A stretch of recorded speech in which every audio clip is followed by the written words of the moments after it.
Then the same dude came back and he said this time he pulled a pistol, and and so then he put the pistol in my mouth, and I'm still missing this tooth because he turned it and broke my back tooth, and I've never replaced it. I'll never put. I always have this tooth missing. I'm holding court, you standing trial. Why ain't I see you round back when I was down? And then I also had a very life-changing event happen to me at age 13.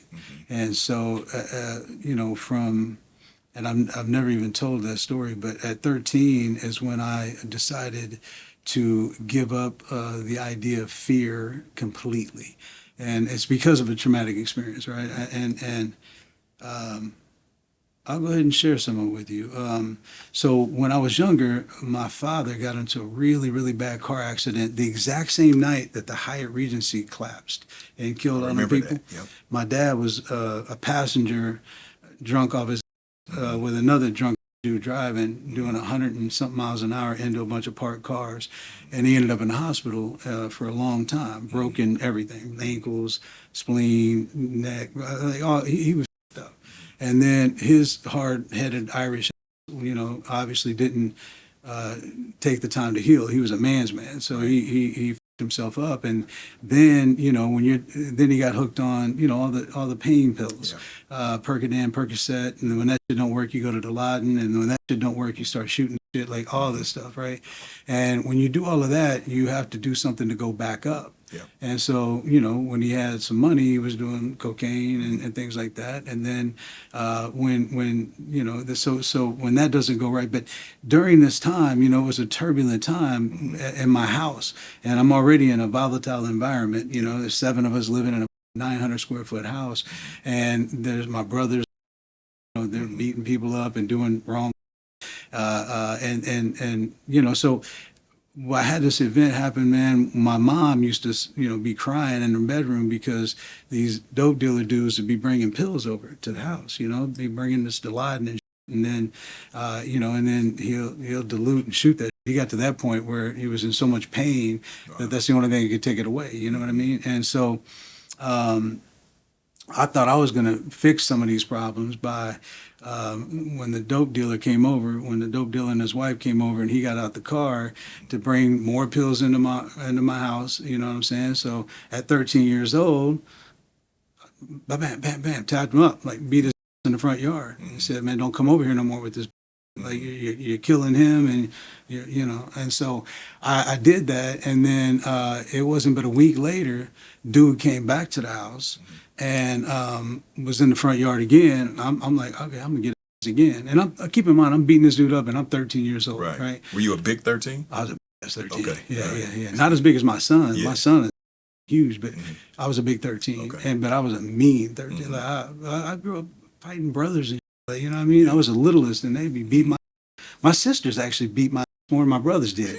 I had to teach them lessons along the way. Like, okay, this is gonna end today. Yeah. But then the same dude came back and he said this time he pulled a pistol, and so then he put the pistol in my mouth, and I'm still missing this tooth because he turned it and broke my back tooth, and I've never replaced it. I'll never put. I always have this tooth missing. Right. It's a reminder of that day. It's a reminder of that experience, and then the result of that was him, like, and all that he said, and breaking my tooth and having a gun in my mouth, like at my house. 13. At 13, like, what the fuck is really happening right now? Right. You know what I mean? So I took that experience, and at first it was utterly terrifying. Like, I was in a headspace where I was in the fetal position, and that lasted for days where I couldn't shake it. And then I realized on the 7th day after that, I made an agreement with myself that this ain't how it's going to be. Nope. So you didn't want to be victimized. I'm not going to be in fear of any other person on this planet from that day forward. I erased fear. And I think for the most part, it's been a huge benefit to me. There are some times when I put myself in positions that maybe I shouldn't be in. Maybe I should have some fear, but I can't. I can't anymore because I'm not going to go back to feeling the way I did after what had happened. So I gave up fear 100%, and honestly, I think it was the best thing in my life. Like I'm not regretful. I know that that guy that did it, not even a few months later, him and his wife were brutally murdered in their apartment. They were each stabbed over like 50 or 60 times. And Did you do it? It's funny. No. But me and this chick named Karma must be great friends, right? So you know what I'm saying? Like Yeah. because I feel I know like you told me some other stories where karma is on your side. I feel like Karma's on my side a Yeah. lot, man. Like honestly, I really do. And so, but at the end of the day, man, like and them perishing also helped me, get past the idea of fear. You know what I mean? And so, but yeah, that's when things changed for me. That's when there was nothing that could stop me, no matter what. No matter what. And that's at age 13, bro. Right. Like, my son is 12 right now, and I think about him. Like, our goal in life is to make sure that we raise our children better than what we were raised. Right. At least that should be the way it is. Of course. And all I do every morning, man, I got a couple of rules that I live by.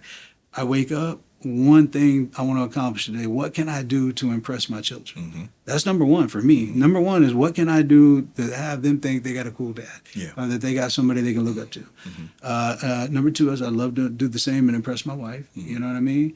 And number three is what can I learn today? Yeah. It's about make sure I learn something new today. And that's it every day. That's all I do every day. Yeah. There's no other goals. Those three.